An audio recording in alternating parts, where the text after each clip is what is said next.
How do Google Ads actually work? In this video, I'm going to explain the basics of the Google Ad auction system because it's not a traditional auction as you and I most likely understand. It's an auction with a difference, and it's important to understand that difference because that will help you improve your Google Ads. That will hopefully yield you better results.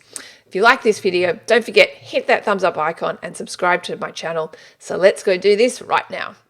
As mentioned, the Google Ad auction system is different to a traditional auction. A traditional auction is where multiple people are bidding on something and the person who's willing to pay the most wins the auction. Google Ads is a little bit different. The person who wins the auction and is therefore in the #1 ad spot isn't necessarily paying more for a click than the people below them in the ad spots. And this is due to the fact that they might have a good quality score. How somebody wins the Google Ad auction is by having the best ad rank. And ad rank is a function of your bid and your quality score. This is why quality score is so important to succeeding with Google Ads, because if you have a good quality score, it means that you can actually reduce your cost per click while still maintaining a high ad position. So I just did a quick Google search here for Dentist Sydney, and as mentioned, this person here in the #1 ad spot might not be paying more than the people below them. So it's really good to have a good quality score.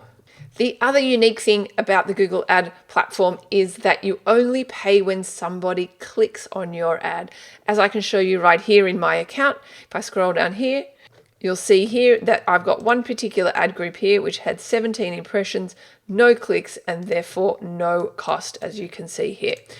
So you only pay when people click on your ad and are therefore interested in your product or service. This is a little bit different to Facebook, where most people just pay for an impression.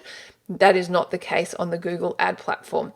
You can actually find what your CPM is inside Google Ads. If you go to the campaign level and then you have to click on the columns, modify columns, and under performance, and you scroll down here, you'll see average CPM here, okay? And then that will tell you what the CPM is. So as you can see here, for this particular campaign, 232 CPM, which is ouch, that is expensive. It's also worth mentioning that quality score is assigned to individual keywords. So you might have some keywords that have a good quality score and therefore are high in the ad rank versus other keywords that might have a bad quality score and don't have as good an ad rank and therefore might not even be shown. To understand more about who else is advertising and competing against you, you can have a look in your Auction Insights report. I actually have a video on these Auction Insights reports. I'll put a link in the description to it, and I can also put a link in the description to our quality score video as well. So there you have it. That's how Google Ad works. If you like this video, hit that thumbs up icon and don't forget to subscribe, and thanks for watching.